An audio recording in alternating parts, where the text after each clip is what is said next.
All right, listen up because I'm about to save you years of time fucking around on YouTube. I have a channel with 1 million subscribers and I make multiple 6 figures per month on YouTube. And I've watched countless creators struggle, burn out, and quit before they ever see a dollar. Why? Because they're making the wrong types of videos. And here's the brutal truth that nobody wants to tell you. 95% of content on YouTube is complete garbage for making money. Testing different formats, wasting thousands of hours on videos that got views but didn't actually make any money. But you don't have to go through that bullshit. I've helped around 20 students hit 7 figures a year and around 10 students hit 8 figures a year by focusing just on a handful of video types that actually convert to real money. Not views, not subscribers, actual money. And no, you don't need Mr. Beast's budget or a fancy studio. You can do this with your phone and a laptop. And the problem isn't that making money on YouTube is hard. The problem is that nobody's telling you which videos to make and which ones to avoid like the plague. But I don't have time to create content consistently. Bullshit. The kind of video I'm about to show you can be cranked out in a few hours. My busiest clients, the people running 7- and 8-figure agencies or coaching programs who travel constantly, are using these exact formats to build $1 million YouTube channels basically on the side. Well, I've tried YouTube before and it didn't work.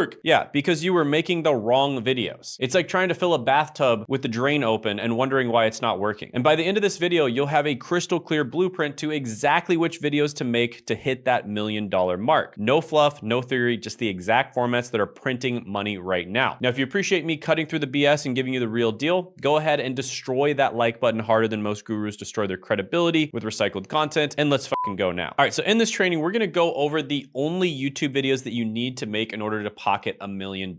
And the first video format that we're going to talk about is challenge videos. Now, challenge videos, you might think of Mr. Beast, which is a mass market entertainment channel. But no, there are some people who make the challenge format work in the B2B education space as well, or just education in general. And when it comes to educational challenge videos, these still have entertainment value because inherently they're engaging to watch. For instance, take Bia Haza, who made I Helped Subscribers Get Rich to Prove It's Not Luck. And if you watch this video, you'll see it's a challenge where he challenged himself to get a subscriber real results. And another video is from Simon Squibb. I turned his crazy idea into a business in 60 days. And these are quite difficult to create, right? I'd say they're up there with documentaries as one of the more complex video styles, but they get a ton of views. And if you do it right, especially with somebody else in the video, they can generate substantial revenue. That being said, it's extremely difficult to execute effectively. You typically need to film over a 30, 90, maybe even half a year period, which means you have to be something of a creative director, filming across many different time periods. And that means you have to organize things and keep things in sequence and really oversee the whole project. And there are also many factors outside of your control. What if your subject doesn't get results? What if they ghost you in 15 days? There's a lot of uncertainty when creating this type of content because you don't know what's going to happen, and neither does your audience. And that unpredictability is exactly what makes these videos so damn exciting. And there's another type of challenge video that I haven't seen many people doing on YouTube, but it's been proven on other platforms like TV. Think Shark Tank. It's a challenge video that's actually a competition between multiple people while still being educational. Shark Tank is a great example, and so is The Apprentice, which was one of the most popular shows on TV for years. So this challenge style format has been proven on a much bigger and more mature medium, which is TV. So I predict that more and more channels are going to be doing this channel style in the future. And I know many of you watching are in the business, education, and B2B spaces. So yeah, this is an evergreen format. I don't think it's ever going to go away, and I also think it's going to get bigger. The biggest channel on YouTube does this format of challenge style videos, so it's definitely not going anywhere. And I think it's going to get even bigger in the B2B or educational niches. Next is news style content. Now, this is pretty obvious. You're going to be covering the news, like new things that come out, right? You know, the Fed just printed more money, or the housing market just flipped. Now, this is one of my clients, Felix and Friends, and he's absolutely awesome. He makes somewhere between like $700K to over $1 million a month, and he does it with a finance channel. And I'm not going to lie to you, news style content doesn't work very well for a lot of niches out there. But for niches that it does work, it can be fucking incredible. And finance is one of those niches. Now, you've probably noticed just about any big channel out there, such as Graham Stephan, Andre Geek, Meet Kevin, etc., they're all basically morphing into new style content at some point. And they might have started off as a how-to channel or a listicle channel, but eventually they just morph into new style content. And this pretty much happens to every finance channel because they realize that new style content is the stuff that gets the most views. It's just that simple. So the new style format is really good when it comes to finance content. And if you're doing finance, whether it's trading options, penny stocks, or just talking about stocks stocks in general, even if it's like index funds or anything like that, chances are new style content is going to be one of the best for you. Now, why does it work? Because it keeps people updated with the latest news, provides valuable training, and the content is education based. Now, there is new style content that's education based, and there's new style content that's basically drama based. And you want to try to be more on the education based side of things, because if you attract people with just pure drama, chances are none of them are going to have enough money to buy your stuff. And even if they did, they're likely negative people, and so you're just going to attract an entire audience full of trolls. So a lot of the finance channels, for instance, they will kind of lead with something dramatic that's happening. So their thumbnail might be very drama.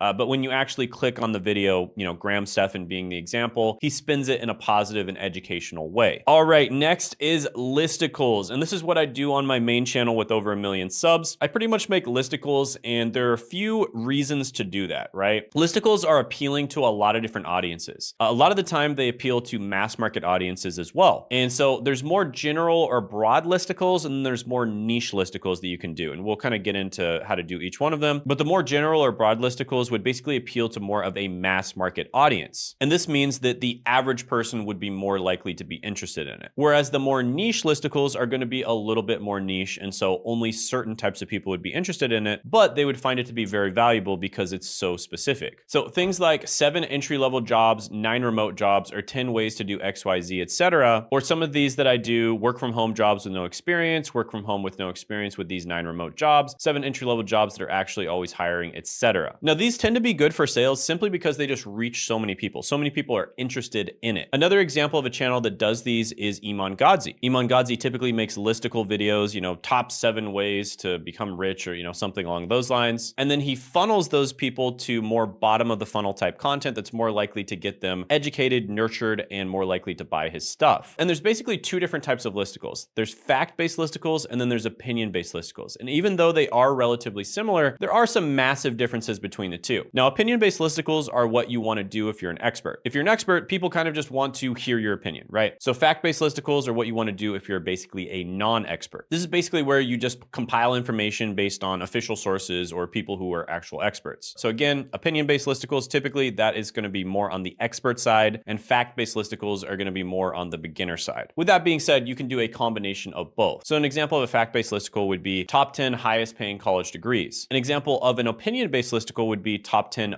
best college degrees. Now, the reason why they work is because they're easy to watch. They're extremely easy to consume. You also get the value across quickly, and you can focus on things that are the most important. And it's easier to keep the viewer engaged because it's so bite-sized. It's like instead of eating the entire meal in one bite, you get to eat it in tiny little pieces. So it's just much more palatable, and it appeals to a wider range of people. And these work pretty well. And even though all of these things are true, they still sell decently well. So it's still relatively easy to make money with listicles. Now, there are some advanced tactics, like I said before, where you can, you know, get people kind of top of funnel with the listicles, and then you can funnel them to other videos that are much more likely to convert them. That is, of course, is something that I do on my channel. And that does help with the conversion problem because it does tend to be more top of funnel. So you capture a wide range of people, but a lot of those people are not ready to buy right away. Next, let's talk about how-to videos. And these are very similar to listicles. These two actually kind of go hand in hand. If your audience likes listicles, chances are they'll also enjoy how-to videos. Just psychographically, I noticed that audiences that like listicles typically like how-to videos as well. And generally speaking, what I always recommend is whatever format you choose, whether it's listicles, how-tos, news, etc., challenges, etc., you want to do that format about 80% of the time on your channel, right?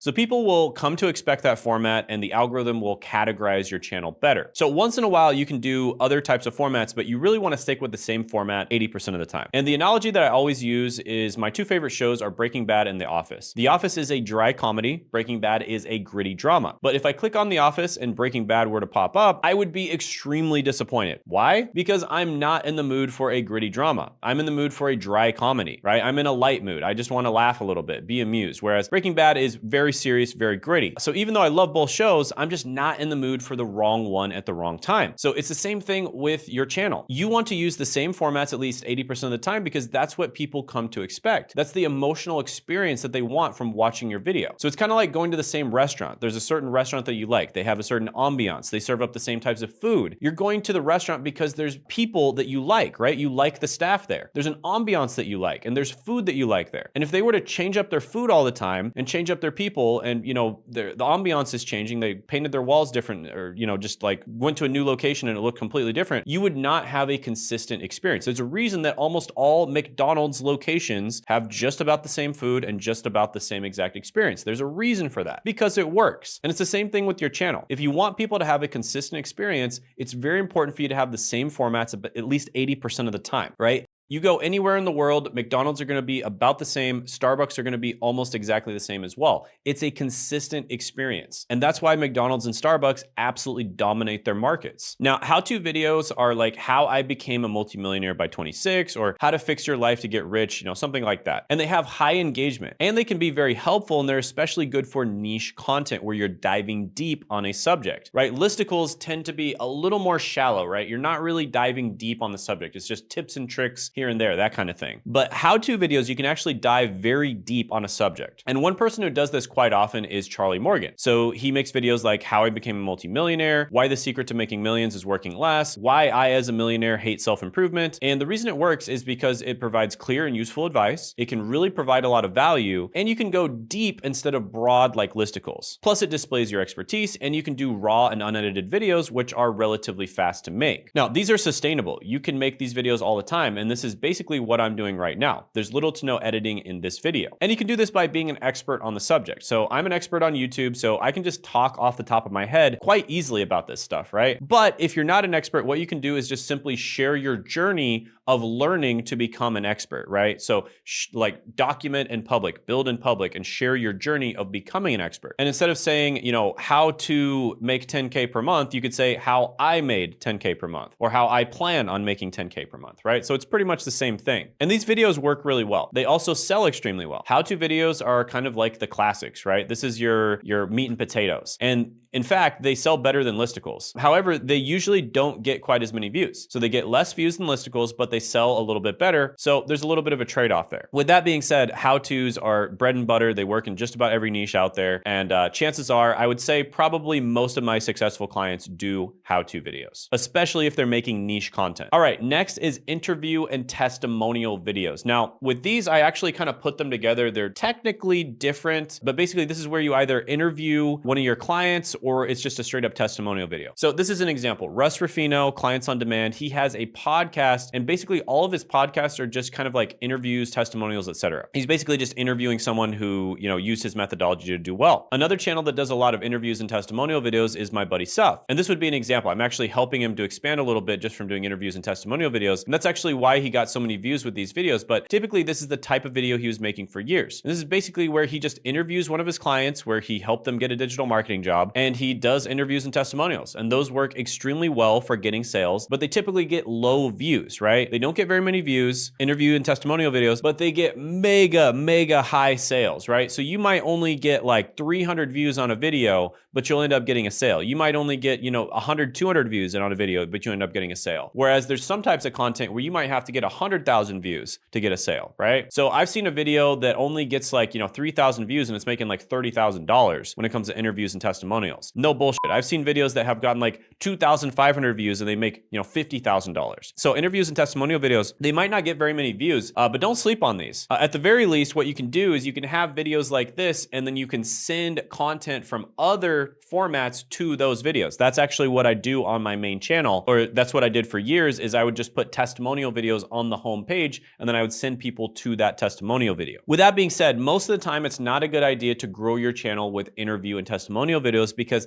they don't get very many views. And the people that do watch them regularly, I mean, how many freaking interviews and testimonials do you need to watch before you just decide to buy the damn thing, right? You probably don't need to watch like 100 of them in a row. So, people watch a few of them, they're like, okay, this guy's legit, and then they buy it. So you end up attracting a lot of people who are just kind of watchers, right? They don't actually buy in many cases over time. And that's why Seth, for example, we made a plan to expand from interviews and testimonials to other types of content as well. But with that being said, don't sleep on these because these are super powerful. Some people will just put these on their VSL or they'll put them on a landing page and not really put them on their main channel. And that can be a good strategy, or it could be a good strategy strategy to put it on your main channel, but then drive people from other videos to these. And one thing that's kind of like a cheat code is, like I mentioned before, if you do have these types of videos, put them on your homepage, because your homepage is kind of like a VSL that's on YouTube, right? A video sales letter, but it's on YouTube. So this is kind of like a cheat code. If you're going to have these interviews and testimonial videos, put them on your homepage. Make a playlist. Put them as a video that automatically plays on your homepage. That's going to get you a lot more sales. All right, so next is case study videos. And these are very similar to interview and testimonial videos. However, they tend to get more views and they get less sales. But you can do case study videos for your clients, right? So that would be more of a specific case study. Or you could do more of a mass market case study where you just break down someone who did it really well. So an example of someone who does incredibly well when it comes to case studies is Film Booth. He got about 372,000 subs, and he does have case studies where he basically breaks down what the big YouTubers do, like thumbnail hacks YouTubers use to hook you. And he'll talk about MKBHD and Ryan Trahan and what they're doing with their thumbnails to hook people. And he does these case study type videos quite often, and he gets a good amount of views from them. And they're much better for views than testimonials and interviews, but they're not as good for money. And to be honest, these are kind of difficult to make as well. But if you're okay with the difficulty, you can definitely make these work. Now, another channel that does these extremely well is Patty Galloway. He basically goes over what Mr. Beast is doing, what Ryan Trahan is doing, you know, how he broke YouTube, etc. So he's doing a lot of case study style videos, which I think is pretty awesome. Plus, he has an awesome accent too. And he breaks down, you know, this unknown YouTuber gained 1 million subscribers in 6 months, Mr. Beast, Ryan Trahan, Dude Perfect, how Graham Stephan built his YouTube empire, etc. And these videos are pretty big brain and they're kind of difficult to make, so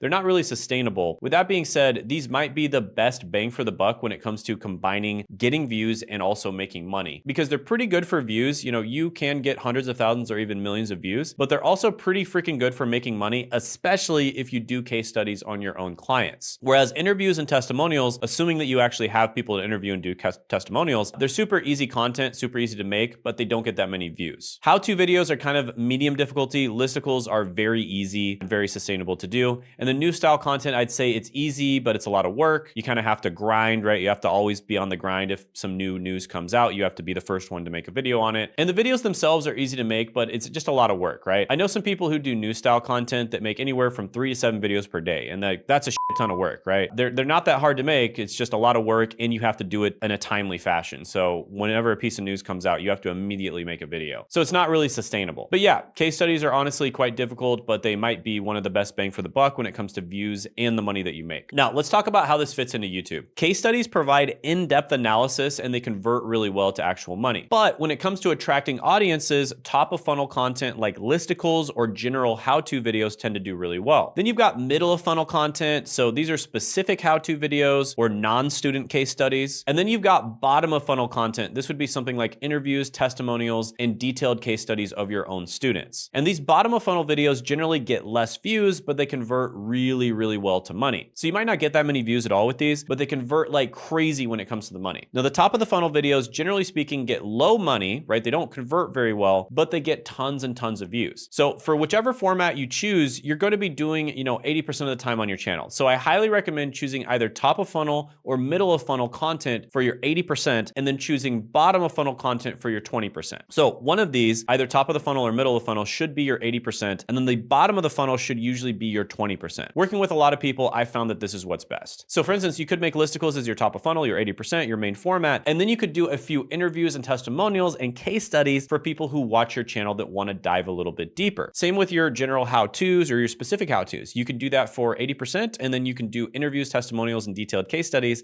for your 20%. And the best ones really just depend on your personality, your presentation style, what niche you're in, etc. A lot of people just don't like doing certain types of content, and so they just don't do that. And some people just like doing certain types of content, and so they do that. Because in reality, you can make any of these work. So how much you like a certain type or how much your audience likes it is going to be very important. Now, by the way, I have a monetization guide which will help you to choose which format that's going to be best for you and your channel. So definitely check that out. It'll be down in the description and the pinned comment below. And it goes along with this video. Now, an analogy here for kind of picking what format to choose is dating. And by the way, this also has to do with how you monetize and how you sell. So if you are, Leonardo DiCaprio or Brad Pitt, you can just straight up ask a girl to go on a date just without ever talking to her before, and chances are she's going to say yes, right? So that would be just a very straightforward format. So it would basically just be like a testimonial, right? They know that you get people results with a testimonial, and so you can just ask them directly from the testimonial to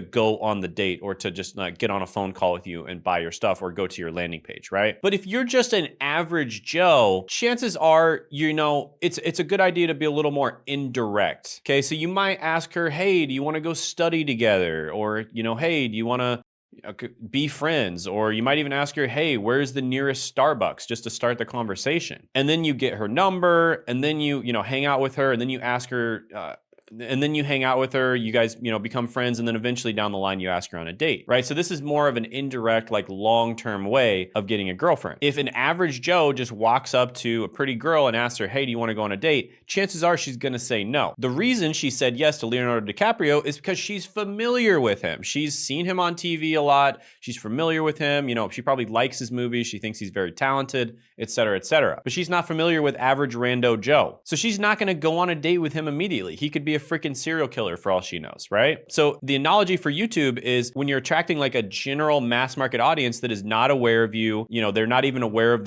their own problems that they have, right? They don't even know what problems they have. And you're basically educating them on the problem, and then you're educating them on the solution, and then you're educating them on your specific version of that solution. That's a long journey that they have to go through in order to become a customer and a client. So in that case, they'd probably watch a lot of top of funnel content just to get them, familiar with you and educated on what you do and what you're all about and the problems that you solve. And then you would funnel them to more middle funnel and bottom of the funnel content. And then you might get them on an email list or a webinar, etc. And that is where you would sell them, right? So it's kind of like, asking the girl where Starbucks is, starting a conversation with her, eventually getting her number so that you can study, and then, becoming friends with her. And then you finally ask her on a date, right? So it's kind of the same thing. So you just have to have this conscious awareness of where you are in the mind of the prospect. If you are appealing to a very mass market of people, they don't know you very well. But if you're appealing to a very niche audience, they already know what their problem is. They probably already know what the solution is, and they're basically just deciding, what coach or what agency they should go with in order to solve that problem and do that solution, right? So they're basically already familiar with you or what you do. So you don't really have to sell them all that much. Now, it also depends on your niche and what opportunities are in your niche, because maybe there's a bunch of channels that are already doing listicles in your niche. And so general how-tos are wide open. Or maybe there's a bunch of channels doing listicles and general how-tos, so non-student case studies might be a really good option. And also, how much you like doing YouTube matters, right? If you really like the process of making videos, then hey, non-student case studies might be great. Challenge videos might be great. And if you want to record all day long, then hey, news content might be great too. But look, at the end of the day, most people overthink this shit. Just pick one format, or really just pick a bunch of different formats, make them, and then just see which one feels right to you, or see which one your audience likes the most. And then just do 10 to 20 videos and see what happens. And then do more of the formats that actually work. Now, I've seen people with terrible production quality making 100K plus per month because they picked a format and stuck with it. Meanwhile, I've seen people with cinema quality production who can't make a dime because they're all over the place. So the money is in the consistency and the clarity. Your audience needs to know exactly what they're getting when they click on your video. Give them that and they'll keep coming back for more. There's a reason why all Mr. Beast videos are challenge videos. All Mr. Who's the Boss videos are listicle review videos, in the tech niche specifically. And all MKBHD videos are reviews, because that's what the audience has come to expect. So in order to figure this out for yourself, if you are a business owner who wants to have success on YouTube,